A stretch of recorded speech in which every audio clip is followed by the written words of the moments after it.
I never even really thought about having kids at all, let alone what it would be like to have daughters. As we started to have kids, I just kept thinking, well, the next one will be a boy, and next thing you know, here it is, I've got three daughters, and never even really thought about what it would be like to raise daughters. Whenever things got tricky or got into a situation that I had no experience with, well, I always had Sharon there to help handle those things. When you're a mom, everything revolves around your kids, your whole day, from the time you wake them up until they go to sleep, and you know what they're doing and how they're growing. So I think not being able to have that control and trusting my husband to do it the way I would do it, that was difficult for me, for giving that up. When I found out that mom was going to Iraq, it was very hazy and I didn't really know what it meant. I just knew she wasn't going to be here, but I didn't know for how long or where she was going or if it was dangerous or not. I just knew she was going to be gone. The worst part about not having my mom around is I was real close to her and I was a mommy's girl, and I didn't know the situation our family was going to be in when I found out she was leaving.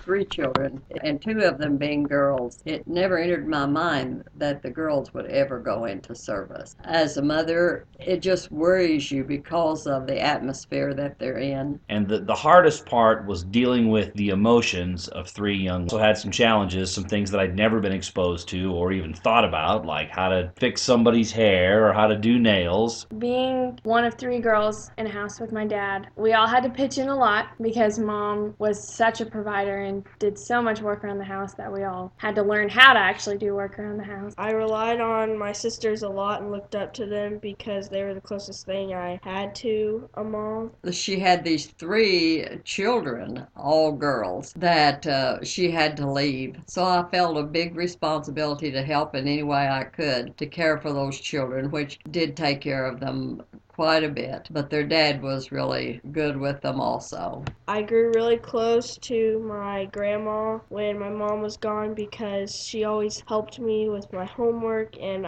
she really took care of me, and since I was the youngest of my three sisters, she always wanted me to be well taken care of.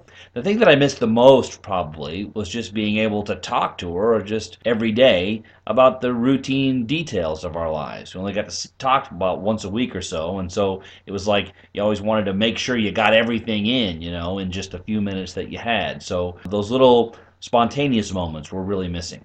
The thing I missed most about my husband was really just the everyday activity that we would do and his presence. It was just being able to sit down with him and laugh, or him tell me a joke, or be goofy, or talk about our days. We really didn't do that the whole time I was over there. She was deployed to Iraq. And of course, your biggest concern then is the death of a child when they go to war, because the war is all around them.